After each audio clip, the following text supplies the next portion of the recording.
Kia ora and welcome to this month's of Wellness with Vikki. So we talk about everything mental health related. We dive into incredible stories of transformation and triumph from members of our community. And this month, I'm delighted to welcome Chevy Chisholm. So Chevy is a founder of the Balanced Mindset. She is here and she's going to share how we can boost performance through better communication and culture and learn how to be leaders. I'm sure that's something we're all really keen to do. So welcome along, Chevy. Thank you for joining us today. And maybe you can start off conversation and just tell us a little bit about yourself and we'll go from there. Great. Thank you, Vikki. And hello to everyone who will be listening. It's my pleasure to be here with you, actually. We have so much in common in the work that we do that I'm sure your audience will get a lot of value of our chat today. So my work is about helping people, either in teams, either leadership or professionals, to see that the way that they are being, the mindset, is what creates the conversations and the language from where you operate from. So if you want to create different results, if you want to shape the results, you need to shape your mindset. So I came into this work because I saw how really in my own life and seeing mental and emotional patterns unconscious can hold people back. And both at work, in relationships, in our own personal life, our own well-being. So once you recognize these patterns and you start paying attention to them, you can have the power to create new possibilities, because it's a little bit like when you turn the TV on. If the TV is off, that doesn't mean that there's not a signal going through. That when you turn the TV on and you put channel 3 or whatever it is, you are tuning to what's happening there, and that comes into your experience, and that's what you experience. So with our mindset, it's the same. Our thoughts are the things, the ones that they tune us to the possibilities that we see in life. That it doesn't mean that things are not happening for you. It means that you are not being able to see what's happening because emotional turbulence, which is something that we all have, something that we all grew up with, and something that we really need to demystify and create an awareness that speaking about emotional situations and how our emotions really work is something that is normal, is natural, is a biological response. When people say to me sometimes, "Oh no, I don't do emotions," I say to them, "Yeah, right. It's like you're not going to do 5 fingers in a hand. You cannot not do emotions. Because it's wired in your body. It's like hair and hands and everything else." So that's really what the work that I do through the Balanced Mindset. Yes. Awesome. Thank you for sharing that. So we're talking about emotions and awareness and recognition. I wanted to just talk to you about understanding natural stress responses and how to notice emotions before reacting. And what prompted me to ask you this question is I work with a young person within Pathways, and when they were working, they had a panic attack at work whilst their manager was standing over them and letting them know what they did was not within the work requirements. This person went into a panic attack and was not able to verbally talk about what was happening to them. So they leaned over on their desk and wrote a note and said, "I'm having a panic attack. I need a moment." And then they walked away. Now, the following week, that young person was called into a meeting room and they were called in and put on a disciplinary discussion where they were told that their behavior was not at all appropriate, and that's not how we conduct ourselves within organization. So she's actually, it's a good probably 2 years since that happened to her, and she still talks about it today. So the Mm. impact of what happened to her was extremely traumatic, to the Mhm. extent that she still talks about it today. So I just wanted to talk a little bit about emotional awareness and what might you say to a manager and how perhaps they could do it differently. Mm. Thank you for sharing that. And unfortunately, these kind of experiences happen quite a lot, not necessarily only at work, but at home when we're growing up, in different scenarios. And that's where trauma comes from. This, I understand totally how this person could feel 2 years later, still traumatized by it, because the definition of trauma is going through a situation where we feel overwhelmed, i.e., a panic attack. For whatever reason, we are overwhelmed by an emotion. Like we said before, it's a biological reaction. It's not up to us to say, yeah, I'm going to have this reaction, or I'm going to have that other one. It's a biological reaction. And what the panic attack, what represents is like a freeze response from the fight, flight, freeze response, you know? So the trauma is when we go through a situation of overwhelm and we don't have someone helping us understand what's happening from a rational perspective. Because the emotion puts in motion, emotions are energy in motion. Emotions put in motion the different types of energy according to what the environment is telling us. So the limbic part of the brain, the limbic system, is where the reactions for emotions are. And when we are in a situation of stress, like this young lady was, the brain tells the body to get ready for the fight, flight, or freeze response. And then when the brain does that, all of the circulation of the body and the attention of the body goes to the muscles to either run or freeze or do whatever it is that you need to do, go and fight someone if it's appropriate. So the brain, the prefrontal cortex of the brain loses a considerable amount of, let's call it blood, let's call it consciousness, because it's not thinking logically. You can't think logically when you are in a stress response. So then what this lady went through is the freezing response. It's an impulse, it's an impulse that is giving us information about our environment. This is why it's so important to learn about emotional intelligence, to unravel anxiety, unravel depression, procrastination, for example, addictions of all sorts, shame. There's a host of behaviors that they are connected to the emotional deregulation that we're going through at the time, because the brain is dysregulated when the limbic system takes full control of the situation. And it doesn't for a survival. It's a survival mechanism. We've been created in this way to be able to interpret our environment. Yes. So her response was totally biological and normal for a human being. Now, the interesting part of it is the other side of it. It's like the manager's side of it, or whoever the person was in charge of that situation.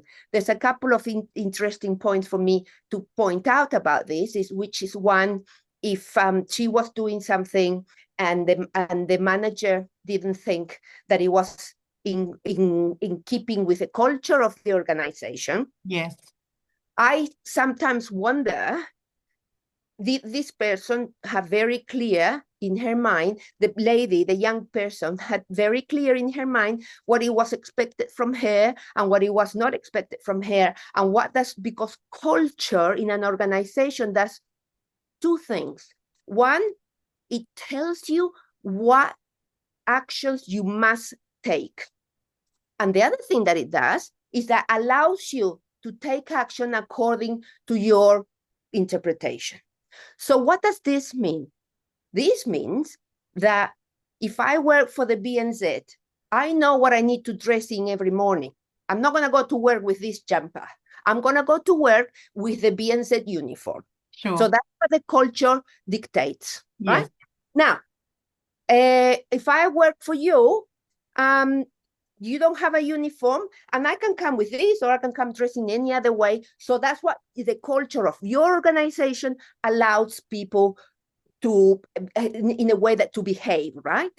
So then the question that I will pose is the manager, how confident it would have been if the transgression was such to take a disciplinary action, and if the transgression was such for this person to have a panic attack, what's going on there before the panic attack happens? Yes. What's going on in terms of management, clarification of agreements, cultural, this is yes and this is not okay in our business. And the other thing is also, one person is not going to have a panic attack out of nowhere for the first time. Sure, sure. So this is a condition that this young woman obviously has been carrying for some time, and not necessarily the panic attacks, but the anxiety, which is part of a panic attack. And then she would have had signs at work of her perhaps difficulty coping with certain situations. Sure. And then was the manager paying attention to those earlier signs, because things don't just happen just like that, you know. Yeah. You know, by the time something falls, you know, it's been kind of like, you know, it's like I talk to people about illnesses. You know, by the time you got the cancer declared, it's been going on for quite a long time without knowing it. Yes. Yeah. Yeah, I absolutely hear what you're saying. And that's why it's so important for people to be aware what's going on and don't spring such a reaction. So what happened in this case is that they both reacted. Okay. Absolutely, yeah. They both reacted. She obviously needed help, and she obviously needed help, and she didn't speak out about it. She didn't, you know, sometimes shame, sometimes all sorts of depression, all sorts of confusion in our head stops us from asking for help. Yeah, yeah. We don't want to feel inadequate. We feel vulnerable. What are they going to think about me? Am I going to lose my job because I'm not feeling well? All sorts of things. So she didn't have the ability, the emotional intelligence to be able to deal with what was happening with her. Neither had the manager. So from her perspective, if you want to look at the what emotional intelligence is about 5 things. Number 1 is about self-awareness. Sure. Neither of them was self-aware of the manager getting impatient and frustrated with the person, nor the young lady getting stressed out about the manager telling her something, okay? So it's mismanagement, lack of self-awareness from both of them.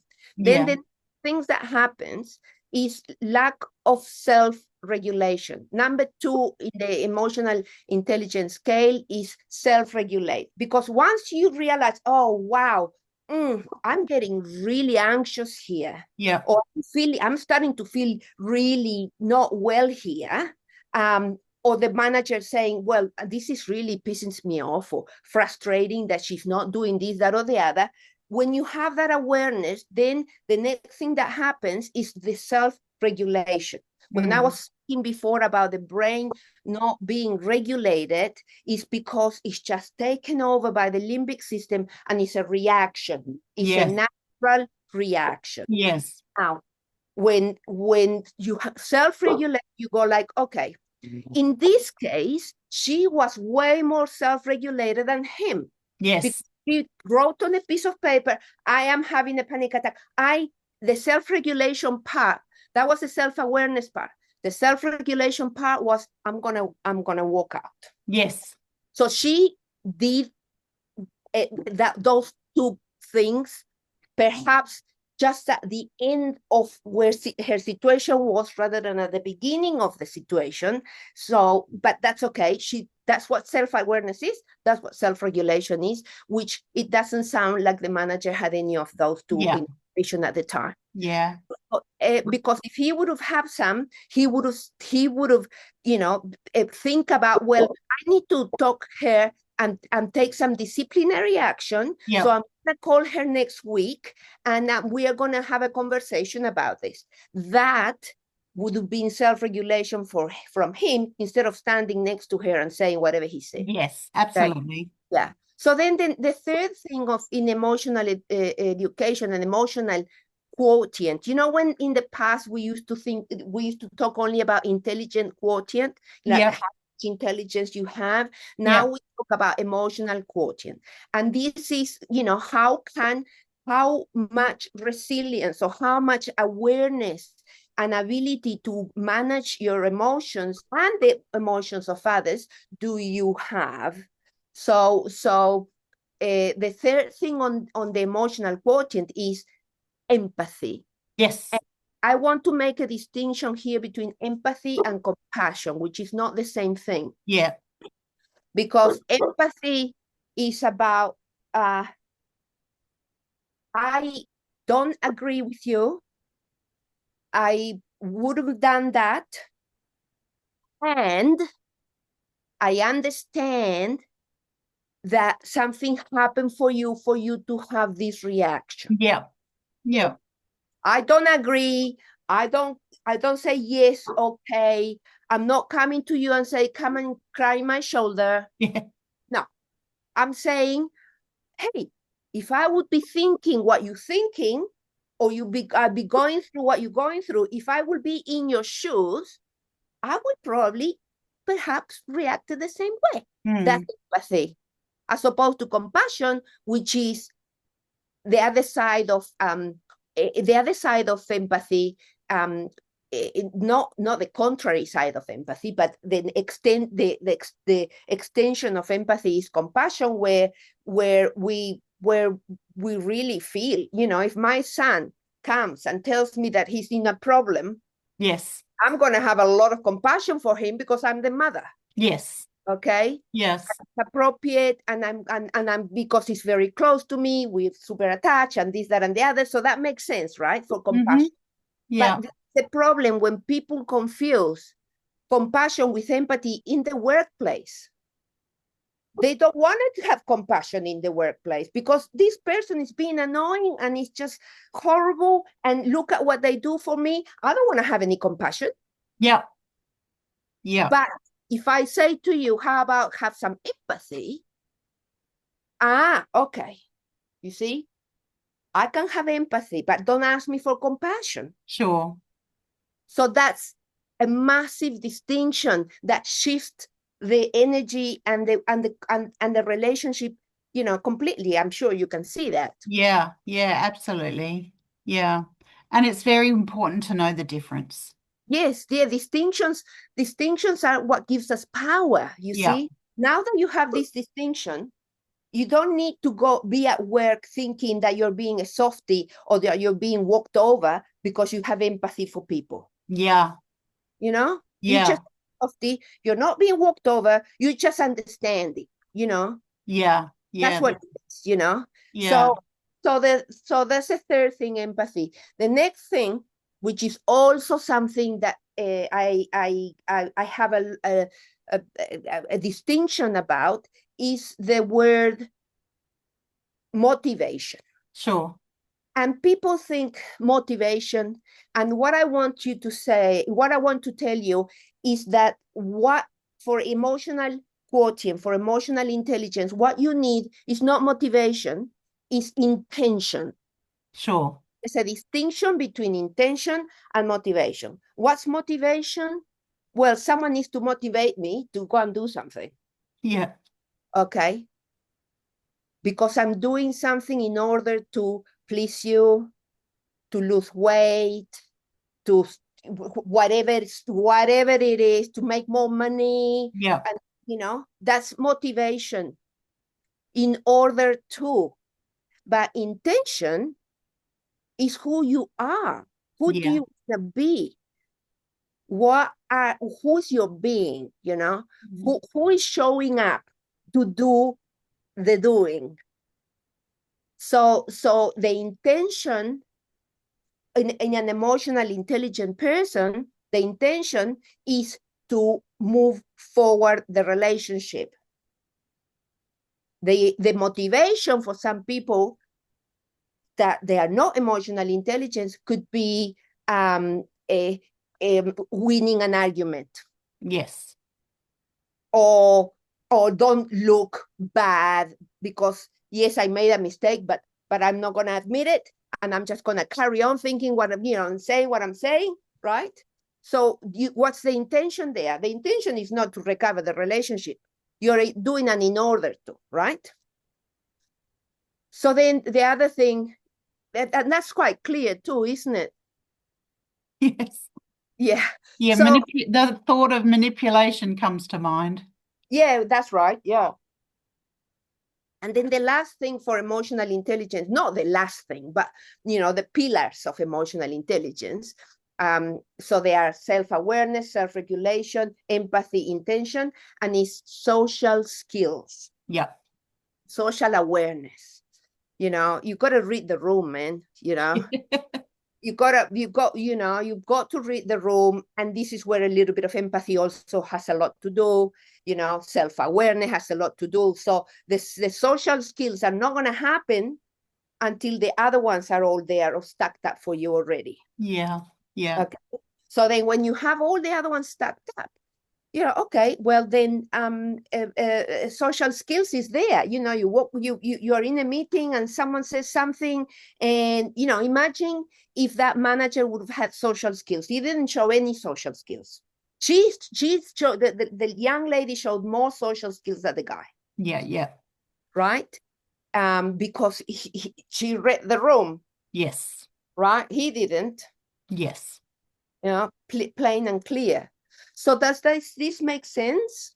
Yeah, absolutely. And I think what's I've really taken from this week is how powerful words are, to the extent of this young person then ended up resigning, and still 2 years later, the trauma of what took place in that particular moment. I'm sure the manager had no intention of hurting her to the extent that they did, but I thought that it was just really important to talk a little bit about EQ with you today, and being able to discuss it with people that potentially haven't heard of it before or needed upskilling in that area. So the other thing, for example, that we could unpack out of what happened is exactly what you just mentioned before. How language how language creates experience, right?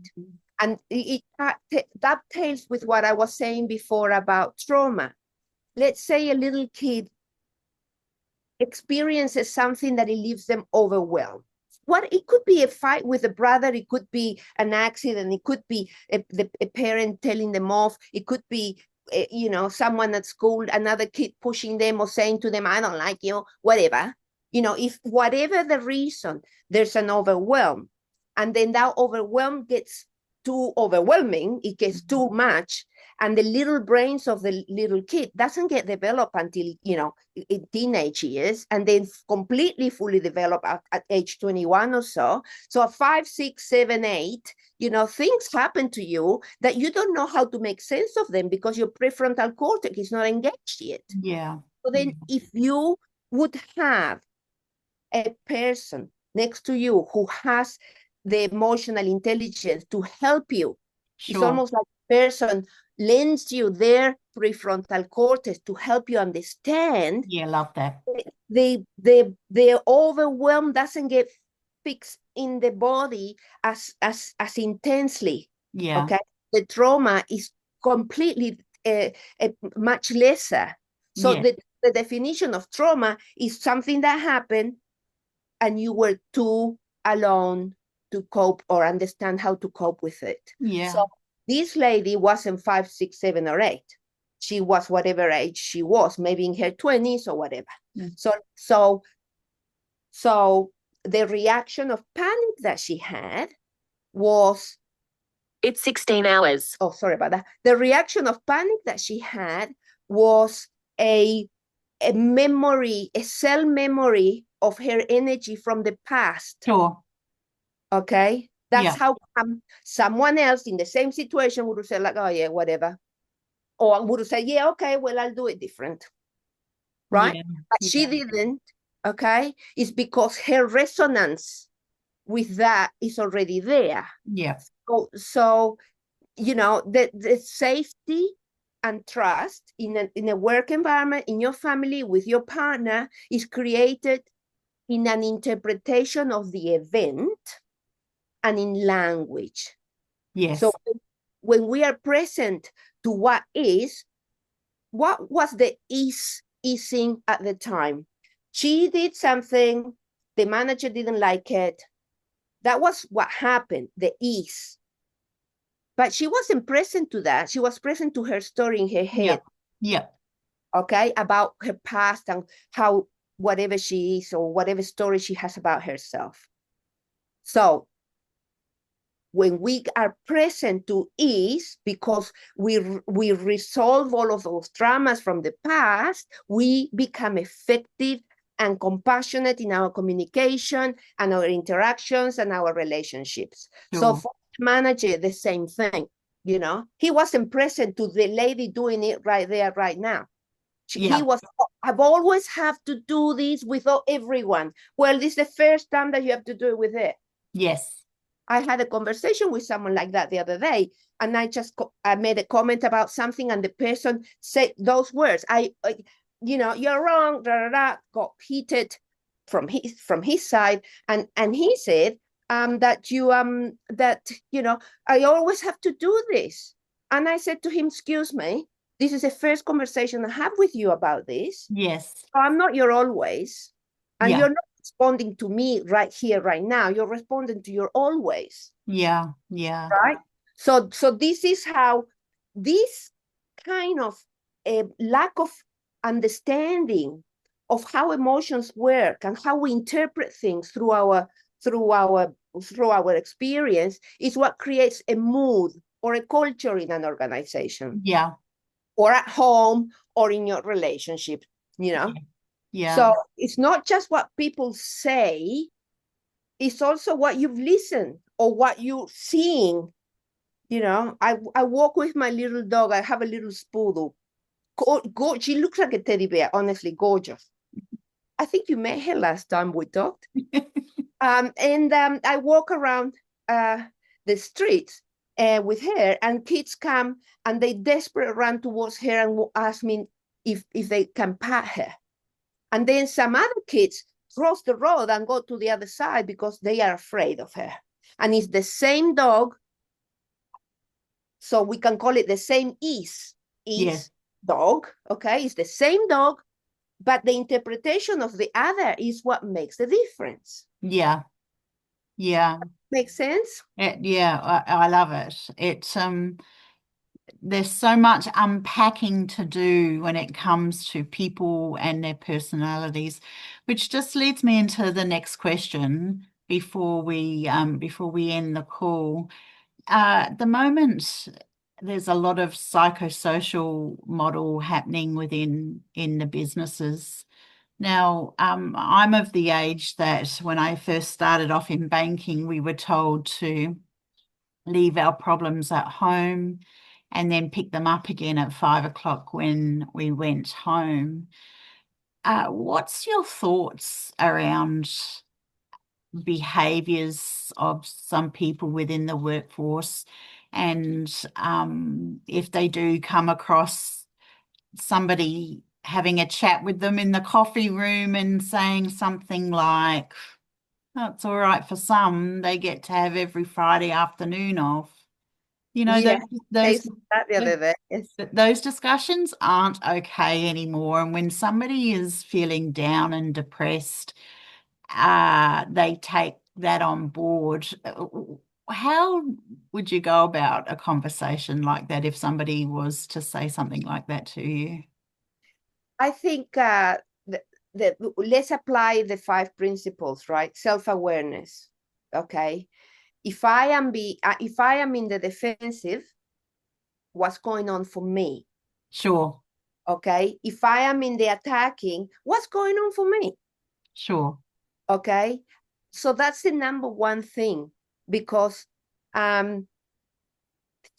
it's about distinguishing between standards, which is what we measure at work, yeah, and judgment, which is how we label things and how we label people. And judgment is personal. And judgment is something that, again, the culture of the organization, it will tell you what is right and what is not. And then it's going to leave it to your own judgment to do this, that, or the other. Yes. Okay. So as a manager, as a leader, you can uphold expectations about this is what we need to get done, because this is what we are being paid for. Sure. While at the same time, being curious about what's behind the behavior. Yeah.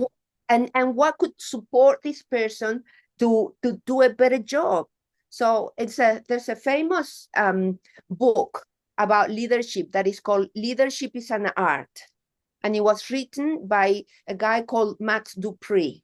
Right. And Max Dupree was the CEO of this very successful business in America. This is many years ago, where all they did was ergonomic chairs. Steve Jobs, the only chair that he will have was one of the Herman Miller chairs, right? Mm-hmm. So they were very well designed and everything. And Max Dupree said that leadership is an art because he says the first function of a leader is to give their people direction, okay, clear and actionable direction, okay? And then the second thing to do is to support everyone in completing what they need to complete. And then every time in between to say thank you. Mm-hmm. Just to be able to have that piece of humanity, that piece of collaboration, that piece of growth, even if it's in a disciplinary moment. Because sometimes we do have to discipline people. Sure. And sometimes we do realize that we don't have clear agreements. Yes. Okay, so if it's within the agreement of the company that you can have a mental health day, and you take your mental health day, and then your colleagues are gossiping that you're taking the day off, right? Okay, so there is the managing, that's the culture of the company. Yeah. Because the culture of the company, all of the conversations that they are happening in the company. And if that's the kind of conversation that are going to be happening, you've got a problem. Yeah. Yeah. So the problem is not necessarily just only that person who says that. Sure. The problem is an endemic understanding of who we are, what we're doing here, why do we come every day, and get real and get straight talking about, hey, are we in, or do you just want to come and warm a seat and just get a paycheck? Yeah. So it's about responsibility. It's about people making choices. It's about people trusting each other. So if you don't have any of those things, like the professional, people saying you're not professional if you do this, that, and the other. And professionalism is a way of being. Yes. Right? Where your actions, your language, who you show up as, are in alignment with what you're supposed to be doing. Yeah. I behave professionally when I'm at work, and then at home I do something else. Sure.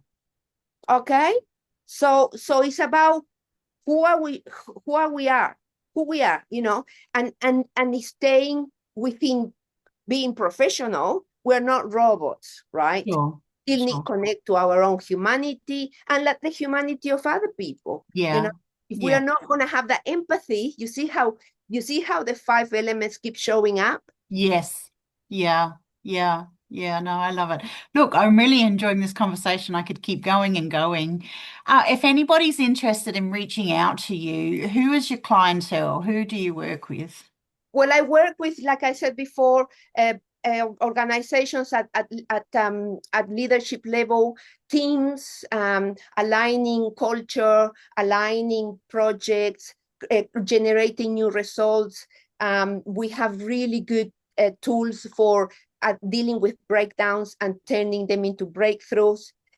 So it's professionals, and it's also, anyone who thinks that what we've been talking about, or emotional intelligence, could help them live a better life, because at the end of the day, that's what I got into this work. I needed a better life, and it's just all by personal experience that we learn. And then yeah, I just want to help other people just find the peace and ease and personal growth that I've been finding through this journey. So if someone wants to get in touch with me, they can have a look at my website, which is www.thebalancemindset.co.nz. And yeah, and just find information there about what I do or what I don't do. And yeah, beyond that, I'm super happy always to have a conversation about what's really going on for people, completely free of charge, whatever, is something that's going on at work, or a personal transition, or just, people wanting clarity on the next step. So anyone can look me up on the internet and ask for a free consultation, and I'll be more than happy to do it. Fantastic. Thank you so much for joining us this month on Wellness Conversations with One Less Thing. Chevy, I'm just looking at that mountain range in the back of you. I know you're down in the South Island. Yes, in Queenstown. Yeah, in Queenstown. How's the snow there at the moment? It's good. Last week we had quite a big dump, so it's still a little. It's good, but the weather is getting warmer and warmer. So you can see the sun. You look like an angel.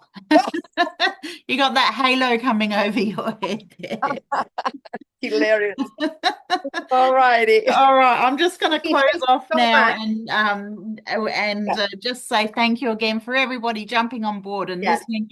I really hope you've got some fantastic learnings from this month's conversation with Chevy. And as always, keep well, keep safe, and reach out if you ever need to talk. Ka kite, and thank you everybody for your time. Thank you.